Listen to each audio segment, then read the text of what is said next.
Well, when I was a kid, I got into Boy Scouting, and I loved the achievement part of it, earning awards, developing myself, and I became an Eagle Scout before I was 14. I'm still very proud of the fact I'm an Eagle Scout, but what that did is led me into the hobby that I've enjoyed so much over the years, and that's ham radio.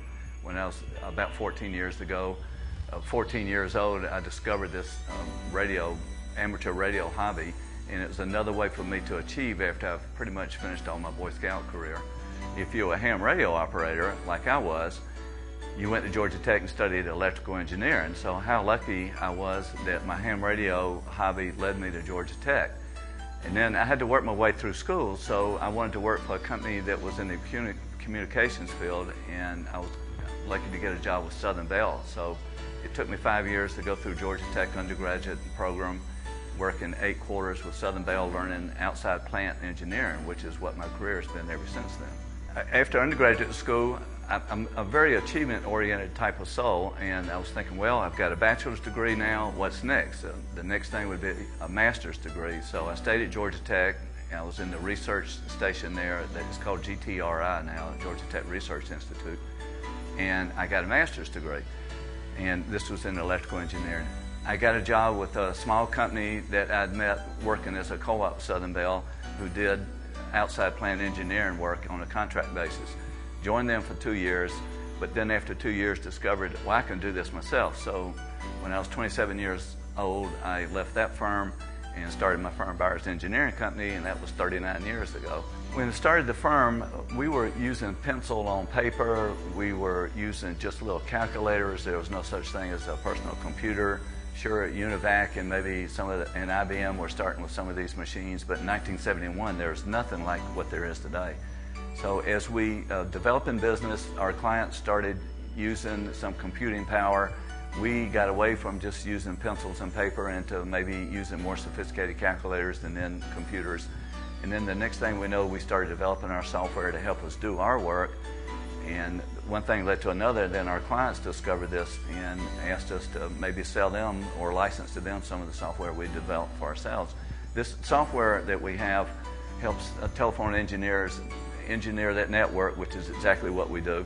And it also helps them look at maps, digital maps, which is one of our core businesses, where we help our clients build big maps of the telephone or other utility networks. And the next thing we know, we're selling software. We're in the software business. Although we've always been using software and tools like that to do our own work, but the next thing we're also selling it as well. So two main components of the firm are services and software products. Over the years of being in business for 39 years, various business units have developed in the company, and then when they got so they weren't really core to what I felt the firm was, we would spin it out. In the early 80s, I had a construction company that was building the very types of lines and conduits that we were engineering. Spun that out. That became a separate company. It's a public company now. Then in the 90s, our clients started asking us to locate some of their underground lines. It was a natural thing of what we were doing anyway, so we built up a pretty good sized business of locating underground utilities. But it became the tail wagging the dog, so that was spun out and sold in the late 90s. And then we had a little software company that produces tools to help with document management, and we spun that out. That's a separate software company now, but still the core business is helping our clients engineer their cable networks and developing software tools to help them manage those networks. And by the way, the firm is located from the Northeast all through the Atlantic states, through the South, through the Southwest, and out to California. So we're a very diverse national firm. And our clients are everybody from the giant AT&Ts and Verizons and Embark telephone companies, Con Ed, Georgia Power, Southern Company, all the way down to small telephone companies in rural areas. Now we're into all the new technology, and we love it.